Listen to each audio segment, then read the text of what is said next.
This video is made purely for educational and informational purposes. We do not promote or encourage gambling, betting, or any illegal activity. The intent is to create awareness about how betting works and the risks involved. Team chess करे या defend, आपका पैसा तो बनेगा ही।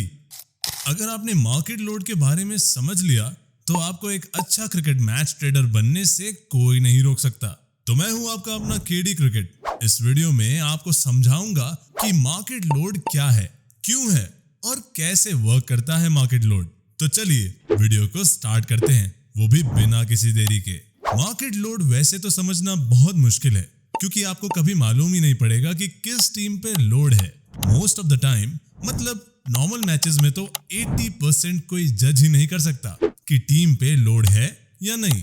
और क्योंकि हमारे पास इतना कोई बड़ा बुकी नहीं होता है जो हमें लोड बताए, लेकिन कोई ना, मैं आपको समझाता हूं कि आप सभी को जितना समझ आ जाए उतना अच्छा है। एक एग्जांपल देता हूं, 2-3 पॉइंट हैं जिससे आपको कुछ आइडिया लग जाएगा कि लोड होता क्या है। जैसे मान लो आपका मुंबई इंडियंस और सनराइजर्स हैदराबाद का मैच चल रहा है और इसमें हॉट फेवरेट टीम कोई बड़ी बात नहीं है, मुंबई ही होगी, और वो 70% लोगों की पसंद भी है। अब ऐसे में होगा क्या कि मान लो कि मुंबई अपने स्टार्टिंग के 3 मैचेस हार के आ रही है। अब 70% लोगों ने तो बेट कर रखी होगी मुंबई पर, और मान लो और 20% लोग मुंबई पे पैसा इसलिए डालेंगे क्योंकि हमारे इंडिया में ये कॉन्सेप्ट बहुत चलता है कि जो टीम पास्ट में मैच लॉसेस करते आ रही है तो वो मैच आगे पक्का जरूर जीतेगी।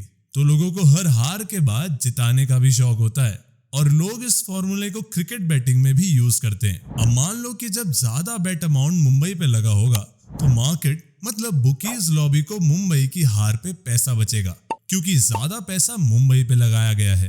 तो बुकी लॉबी यही चाहेगी कि मुंबई हार जाए। बट अब आते हैं हम अपने मेन पॉइंट की तरफ कि मार्केट लोड में वॉल्यूम क्या होता है। चलो एक एग्जांपल से आपको समझाता हूं। जो नंबर ऑफ अमाउंट की बेट हो रही है, मान लो कि 70% लोगों ने मिलकर मुंबई की विन पे 1 लाख लगाए और दूसरी तरफ 30% लोगों ने यहीं पे 3 लाख लगाए। तो जाहिर सी बात है कि इस समय हैदराबाद के ऊपर लोड होगा और ऐसे में हैदराबाद को हारना पड़ेगा। मेन बात यह है कि 3 लाख में 1 लाख माइनस कर दो तो बुकी लॉबी को तो प्रॉफिट ही होगा, क्योंकि उनको सीधा सीधा 2 लाख का प्रॉफिट हो रहा है। अब ये पॉइंट तो हो गया numbers of money volume in match के ऊपर। आओ अब सेकंड सिनेरियो की तरफ बढ़ते हैं, जिसमें आज मान लो कि मुंबई और सनराइजर्स हैदराबाद का मैच है और मुंबई कंटिन्यूअसली 2-3 मैच लॉस करके आ रही हो। अब लोग ऐसे में पैसा मुंबई पे डालेंगे और इस बार भी 70% लोग मुंबई पे पैसे लगाएंगे, और इस बार ये 70% लोग पिछली बार वाले 30% से कम होंगे। अब ऐसे में मान लो कि मुंबई की तरफ से 1 लाख लगा होगा और सनराइजर्स की तरफ से 40,000 की बेट होगी। अब ऐसे में काफी सिंपल है कि मुंबई को हारना पड़ेगा, क्योंकि लोगों की कुछ हॉट फेवरेट टीम होती हैं, जैसे चेन्नई, मुंबई, बेंगलुरु। ऐसी टीम्स जब कंटिन्यूअस लॉस करके आती हैं तो पंटर आने वाले मैच में यही एक्सपेक्ट करता है कि ये तो इस मैच में कमबैक पक्का करेगी, क्योंकि इतने मैच हार के आ रही है। और ऐसे में हॉट फेवरेट टीम के ऊपर इतना लोड आ जाता है कि उसको मजबूरन हारना ही पड़ता है। तो ये थे कुछ छोटे छोटे पॉइंट्स, जो कि अगर आपको ज्यादा नॉलेज चाहिए तो मेरे टेलीग्राम का लिंक डिस्क्रिप्शन में है, जाके ज्वाइन कर लेना। और हाँ, मैं ये जस्ट एग्जाम्पल दे रहा था। ये बेट्स 1000 lakhs में नहीं होती, ये नंबर्स ऑफ करोड़्स में होती हैं। आप सोच भी नहीं सकते इतने लेवल की बेट्स होती हैं ये। अब बात करते हैं कि ये मार्केट लोड कहां से मालूम करे।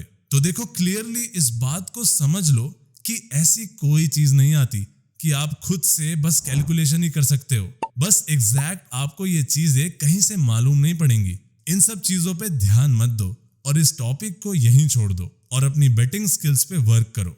और बस एक आखिरी काम और कर लेना, टेलीग्राम का लिंक डिस्क्रिप्शन में है, जाके ज्वाइन कर लेना। Thank you for watching the video.